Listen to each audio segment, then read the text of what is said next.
Hello everyone, Paul Hiley here. How are you all doing? I've got to stop apologising for my Monday videos at this rate. It's getting a bit silly, isn't it? Here we are, Thursday, and I'll go into that's partial of what today, hence the title, coping with a bad training session. Now, there are two different types of bad training sessions that pay off. It's either physical. Maybe you're fighting a cold like I was last week previous. Maybe you've pushed the weight too far too soon and you're just not ready for it yet. Or so there's a physically you're not feeling up to it, hence it's not the best day for you. So the session ends up being a bit weak. If you've got numbers written up that you wanted to be hitting that day, they didn't happen, can be a bit disheartening, but they didn't happen because physical.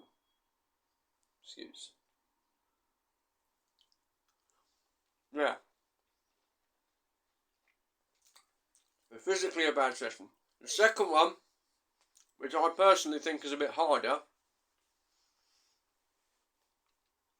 you have to excuse me covering this up. I've got my day job top on, and I don't want to be advertising anyone. So they want to pay me. Yeah, the second one is mentally. Emotionally. Something that can you can either start it bad because you're mentally not in a good place that day, or your mentality can change during the session because of X thing. Now, this happened to me on Monday. Right. Now, I train at home,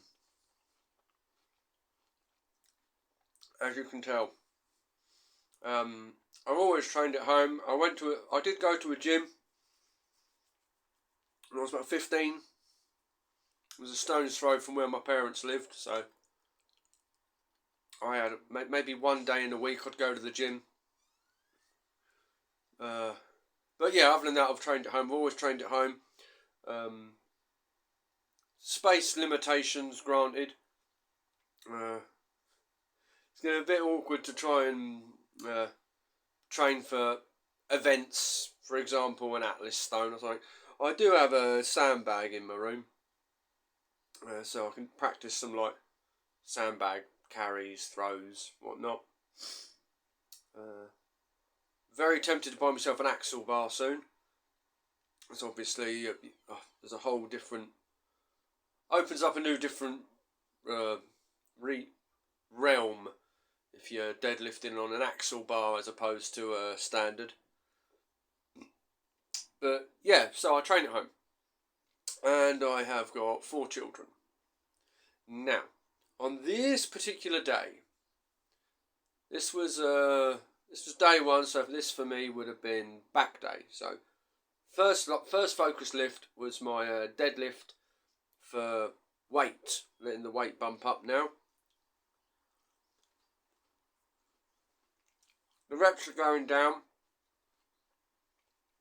5 to 6, and the weight is shooting up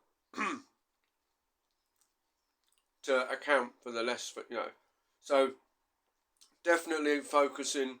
The initial first 4 weeks, I was into 8 reps. So strength still there, but it's that sort of strength hypertrophy sort of level.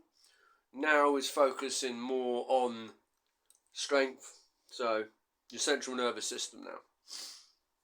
Anyway, was a couple of reps in, and my kids started having a row. A couple of them did. So, I'm going to touch on this one on another video. I feel I can make another video out of this about whether or not strongman is a selfish sport. But I'll say I'm going to save that for the next video, because I'm probably going to do it either right after this video or I'll do it tonight. One or the two. So anyway, that happened, and like I say, kids fighting's nothing major. You know, it's nothing special, you know. It's not like no other kids in the world fight, especially siblings.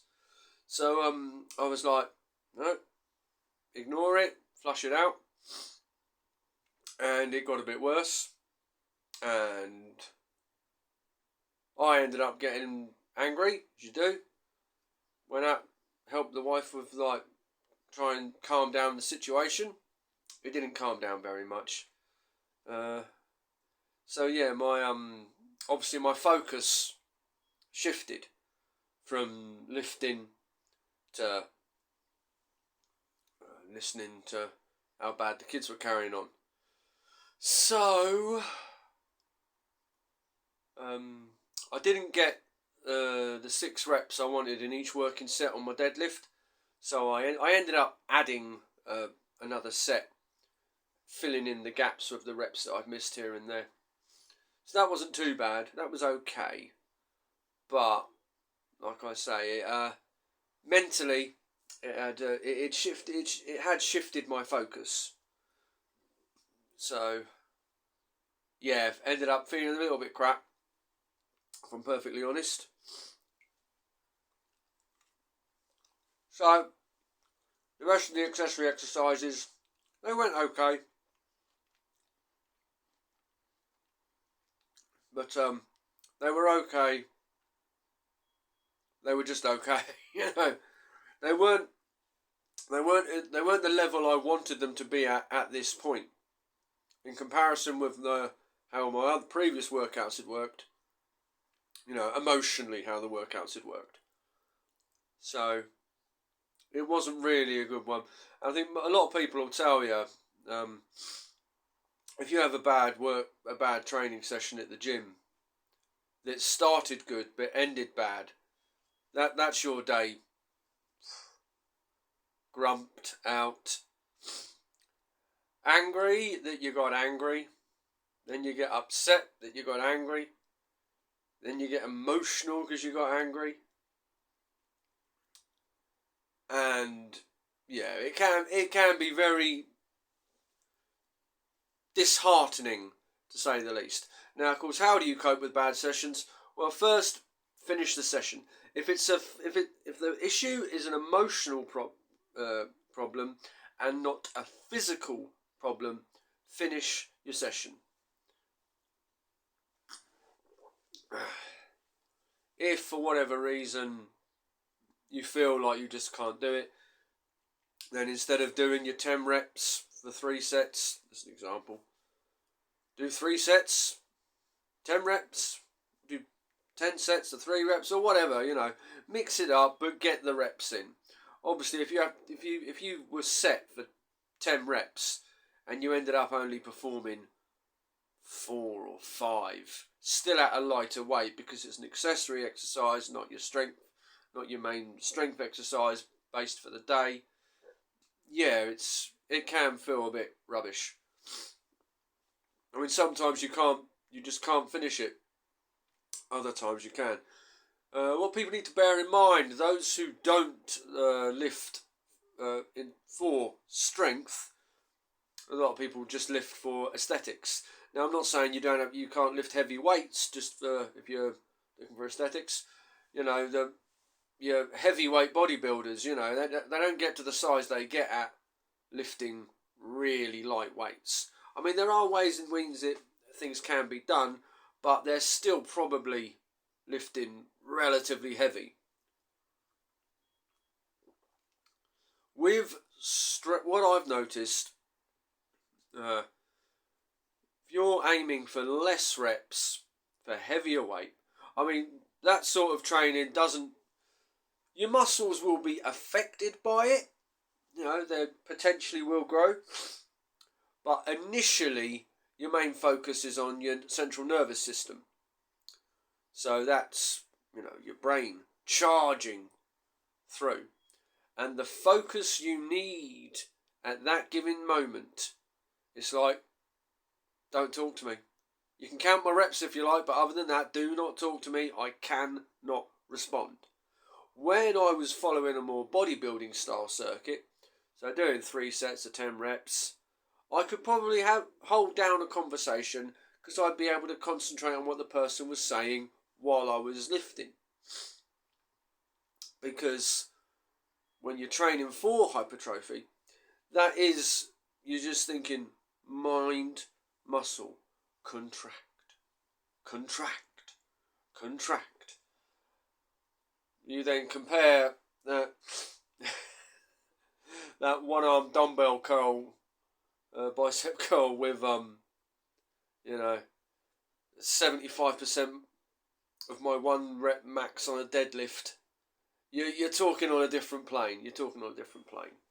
So yeah, that is why bad sessions. If you go in there feeling strong for it, but something happens during that session which ruins the session for you, it can be a hard thing to get over.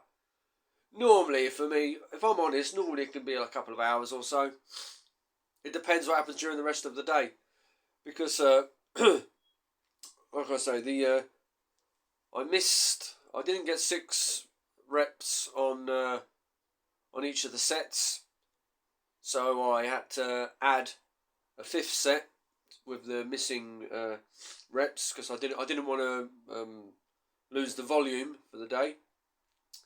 And at the end of that, what I do on day 1 at the moment is I do that little one-armed Dinnie Stone replica, a replication of a Dinnie Stone lift that I told you about. And my brain was still,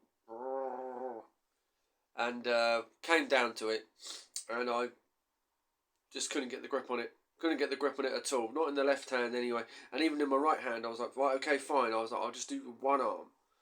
But no, it didn't work, and I was a grumpy bugger for the rest of the day. For a couple of hours at least. And then I'm apologising to the missus, and I was like, I'm sorry, because I know you got to deal with this. And my missus is fine about it. She knows what it's like. So she's like, it's okay. I tried to keep them away from you when I can. And I didn't actually finish the session at all, because she'd gone, taken the kids to school. And one of my boys came running home, knocking on the door when I was trying to get the Dinnie Stone lift to go. But I'd already failed the lift twice. And one of my daughters had tripped over on the way to school. Luckily, she wasn't far away, and it wasn't anything serious. But she did bop her nose on the floor and had a nosebleed. So yeah, she was very panicky. So I sort of like chucked my boots on. I'll put my boots on first because I can get away without doing the laces up if I'm only walking a short distance. I figured if I put my trainers on, I'd be doing up the laces, which wastes a few seconds. So needless to say, I probably looked a little bit silly at the school gates. I had my training short, my shorts on, training shirts, sweating, chalk marks on me, and my big boots. So yeah, I probably looked a little bit funny there. But yeah, there you go. Bad training sessions. Emotionally, I would say if you don't feel like it, just start and try and see, because you may well find, I'm feeling really emotional, really mentally, I don't think I can lift any of this today. You can go in there and do something lighter, or you can't. But I would suggest doing it. I would say fitness, if in terms for mental health, I am a big advocate of fitness for mental health. So yeah, I would say get in there and train anyway. If your concentration, if your emotions are changed mid session, do something to finish the session. Do something to finish it, because otherwise mentally it's gonna drag you down, and you're gonna feel really bad for missing it. So yeah, I would say try and get the volume in when you can. If you don't want to lift heavier weight that day, because you're sort of like, right, I was going to do 10 reps at 75 kilograms for X exercise. Today, I can't see me getting that extra 5 kilograms or whatever because of this reason. Just go with the 70 that you got last week and stick with that.